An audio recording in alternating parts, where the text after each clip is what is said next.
Hello guys, ఈరోజు day 15 at DMart complete చేసుకున్నాను. ఈరోజు కొంచెం అంటే ఎప్పుడు వచ్చేటప్పటికి ఏంటంటే 6:35, 40, 50 లోపల వచ్చేస్తుండే. కానీ ఈరోజు కొంచెం లేట్ అయింది, 7కి వచ్చాను. దానివల్ల ఏంటంటే హెయిర్ క్యాప్స్ అన్నీ అయిపోయినాయి. హెయిర్ క్యాప్ లేకపోతే ఇంకా పాప్కార్న్ సెక్షన్కి రానివ్వరు. సో ఈరోజు అసలు మొత్తం డిసప్పాయింట్తోని పాప్కార్న్ సెక్షన్ చేయలే. అంటే క్యాప్ రావడం వల్ల డిసప్పాయింట్ అయిపోయినా.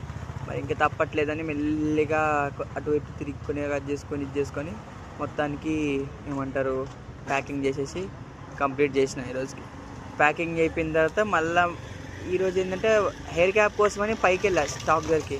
అక్కడ ఎవరికి అడిగినా నాకు తెలియదు అంటుండే. ఇంకెందుకు లేని కిందకి వచ్చి ప్యాకింగ్ చేసుకుని దాని తర్వాత మళ్ళీ ఎప్పట్లాగే రీఫిల్లింగ్ చేసా. గ్రోసరీస్ రీఫిల్లింగ్ చేసినాక మొత్తానికి బయటకు వచ్చేసిన. ఓకే, చలో రైట్, గుడ్ నైట్, బాయ్.